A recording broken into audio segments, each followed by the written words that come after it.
Drusilla Gobblestone was born under a dark sign. That was why, at age 11, she presented herself to Mrs. Morse's school for wayward girls and other exotic creatures.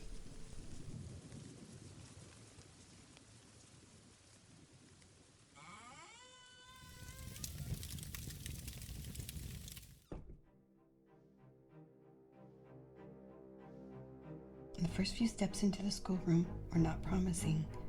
The place smelled musty, like old socks. It lacked the cheer of the primary colors of Trixie's.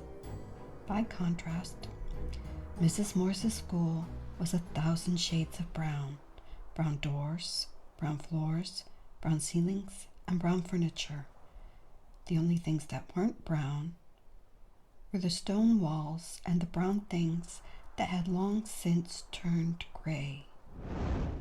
There was nobody to greet her as she examined the rows of dark cloaks hanging on hooks.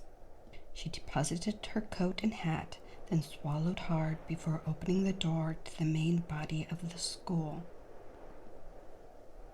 It was lit with a bizarre combination of gas lamps and torches that threw dueling shadows.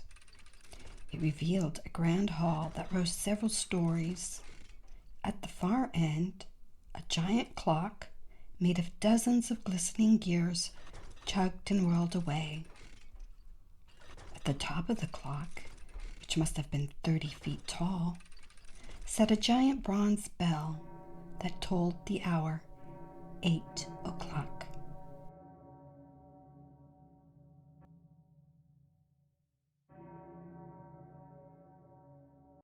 At least you're on time, but I don't understand why they're allowing a new girl to start 2 weeks into the new year, said a tall, bespectacled girl from across the hall.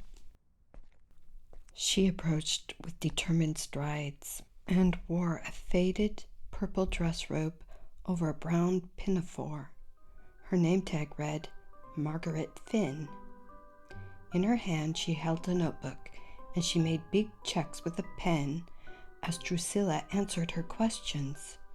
Name, Drusilla Gobblestone, big check.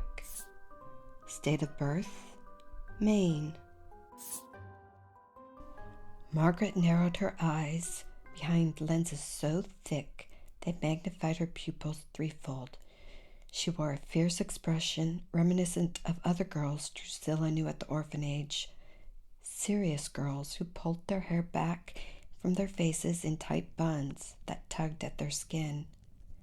Margaret, however, did not have her hair in a bun. Instead, she had 2 floppy ponytails tied with loopy bits of red yarn. The ponytails made her appear garish and clownish, like someone desperately trying to look half their age.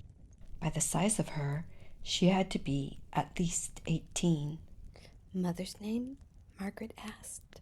Unknown, Replied Drusilla. Margaret stopped making checks in her notebook. How can you be admitted if we don't know who your family is? Drusilla produced Mrs. Morse's invitation from her pocket. It was a fine brown affair, with brown engravings on a lighter brown background. It was printed on paper so stiff it could serve as a backstop for a hockey puck. The invitation was addressed to Drusilla Gobblestone, care of Madame Beatrix's Tri-State Orphan Hostelry. Right, well, irregular. To have a new girl start today, and irregular to have a girl without a family. Family is how everybody gets into our school. Margaret leaned forward. I'll be the first to tell you that orphans don't belong here. But let's continue. I suppose you don't have a name for your father either. Gustav Gobblestone, replied Drusilla. Wait, you don't know your mother, but you know your father? Asked Margaret. I most certainly do. He died under mysterious circumstances on the 7th day of the 12th month of the year I was born. Or so I've been told, replied Drusilla. Margaret looked shocked, but soon recovered. and made a sweeping check on her paper. Then she stuck out a bony finger and poked Drusilla below the rib cage. You're decidedly unfit. You'll have a year to get ready for the cataloging course, and you'll need to be in tip-top shape for that. For now, I'll mark flabby, shall I? Once more, Margaret made a check. Definitely not flabby. Drusilla was indignant. That's all the questions I have. Margaret snapped her notebook shut. You must go to Nurse Mooney, who will delouse you.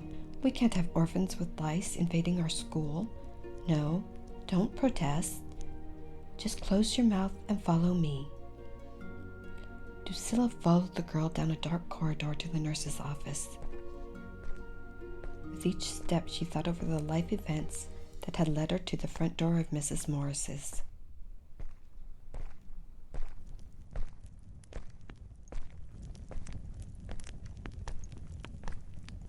Sadly, she had no idea what those life events were about to cost her.